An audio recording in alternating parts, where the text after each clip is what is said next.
பாரதி, விவேகா இப்போ இருக்கிற எல்லா பாடலாசிரியர்களோடும் ஒன்றா பயணித்து கவியரங்கங்கள் நிறைய நிகழ்வுகளில் பங்கேற்ற தருணம் வந்து மறக்க முடியாத ஒரு தருணம்.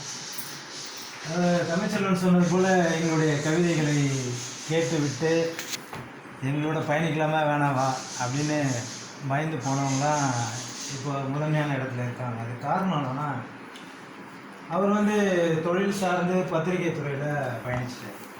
நான் வந்து பாடலாசிரியர் ஆகணும்னு நினச்சேன். குடும்ப சூழல் காரணமாக மருத்துவமனையில் ஒரு ஆய்வக நிறுவனம் வேலைக்கு போயிட்டு அங்கேருந்து முயற்சி பண்ணி, ஏன்னா என் குடும்பத்தையும் காப்பாற்றணும், என்னையும் காப்பாற்றிக்கணும், அந்த சூழலில் முயற்சி பண்ணி அப்புறம் மாயாணி குடும்பத்தாரெலாம் வெற்றி பாடல் வந்த பிறகு இங்கே வந்தவங்க. அதனால் முத்துக்குமார் எங்கே பார்த்தாலும் என்கிட்ட பேசுவார். சங்கம் ஆரம்பித்தவொடனே முதல் வாழ்த்து யாருன்னா சொன்னது முத்துக்குமார் அவர்கள் தான். முன்னால் முடியுமா நண்பா இதை செய்யறதுக்கு? ஏன்னா நம்முடைய முன்னோர்கள் வந்து தொடங்கி அதை விட்டுட்டு போயிட்டாங்க, நீங்கள் எடுத்து பண்ண முடியுமா? நான் அதெல்லாம் பண்ணலாம், என்னுடைய வாய்ப்பை விட்டுறாத அப்படின்னு சொன்னாங்க. நம்ம வாய்ப்பை விட்டுட்டு சங்கத்தை நடத்துறது தான் வந்து நம்முடைய வாய்ப்பாக அமைஞ்சிருச்சு. அதே போல் ஈரோடு தமிழன் ஐயா அவர்களிடம் நான் வந்து பகிர்ந்துக்கும் போது அவர் சொன்னார், நீ சங்கம் ஆரம்பிச்சுட்டா உனக்கு வாய்ப்பு தரமாட்டாங்க. ஏன்னா முதலாளிகளுக்கு எதிராக நீங்கள் வந்து சம்பளம் கேட்பீங்க. அப்போ நீ சம்பளம் கேட்குற இடத்துல இருக்கிறனால உனக்கு வாய்ப்பு தரமாட்டாங்க அப்படின்னு சொன்னார். அது பரவாயில்லையா, அதெல்லாம் நான் சந்திக்கிறேன், சங்கம் தொடங்கிறதுக்கு நான் வந்து தயாராக இருக்குன்னு சொல்லிட்டு தான் சங்கம் தொடங்கி இது 10வது ஆண்டு போயிட்டுருக்கு. வந்தவங்களாம் சொன்னாங்க, அவர் வந்து இயல்பாக பேசுவார், நண்பராக இருப்பாருன்னு. எல்லாருமே எனக்கு நண்பர்கள் தான், நான் தலைவனே கிடையாது, நீங்கள் தான் தலைவர்கள். எனக்கு வந்து 2 கை கிடையாது, 700 கை இருக்குது, 350 பேர் உறுப்பினர், 700 கால் இருக்குது, நான் தனிப்பட்ட ஆளே கிடையாது. அதனால் அந்த தலைக்கணமோ எந்த எண்ணமும் எனக்கு கிடையாது, எல்லாருமே நல்லா வரணும்.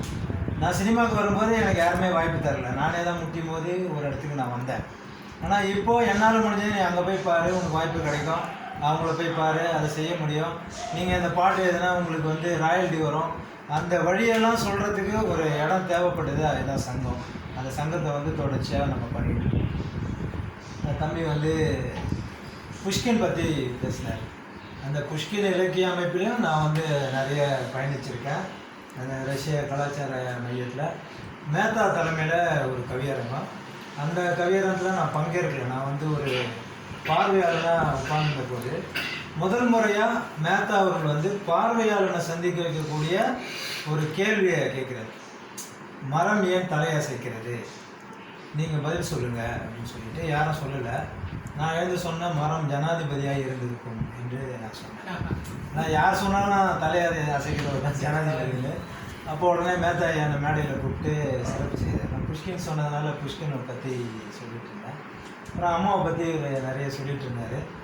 ஒரு நிகழ்வில் வந்து ஒரு கவிதை போட்டி 4 வரியில் சொல்லணும், அம்மாவை பற்றி சொல்லணும்.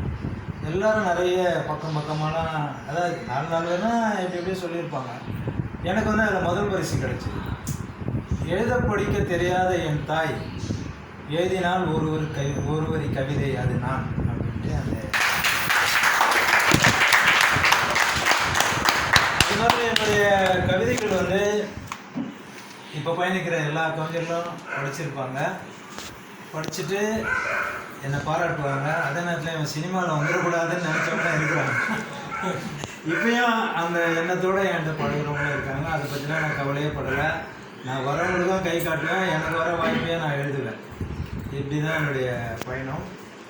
தம்பியை பற்றி சொல்லணும். நம்ம ஆனந்த கிருஷ்ணதாஸ் தான் அறிமுகப்படுத்தினது ஒரு நிகழ்வில், அது மட்டும் சொல்லிட்டு முடிச்சிடுறேன். முத்தலிங்க ஐயாவுடைய நூல் வெளியீட்டு விழா, பொங்கும் நிறுவனைய நூல் வெளியீட்டு விழா. ஆனந்த கிருஷ்ணதாஸ் வந்து அந்த நிகழ்வுக்கு போனோன்னா நான் என்ன பண்ணணும்னு இவர் கேட்குறாரு. அங்கே தமிழகதான் ஒருத்தர் மாதிரி நீ போய் பாரு. இவர் வந்து பார்க்கும்போது நான் ஒரு 100 பேரில் நானும் ஒருத்தனா அப்படி பின்னாடி இன்னும் எல்லாம் பார்த்துட்ருக்கேன்.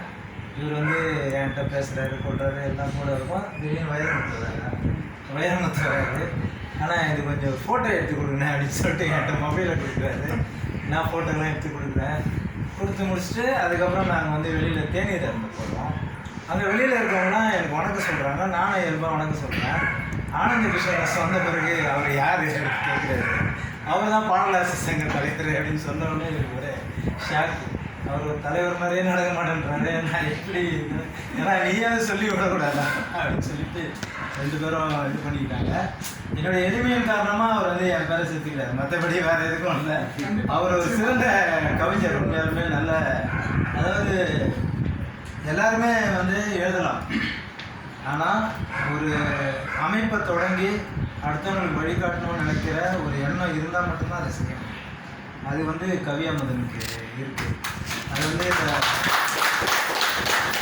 ஜென்னை பற்றி பேசினாங்க, அந்த ஜென் கலந்து தான் அந்த போதி,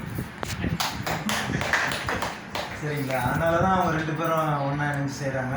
தம்பி கூட ஏதோ ஒரு அமைப்பு ஆரம்பிச்சிருக்காங்கன்னு கேள்விப்பட்டேன்.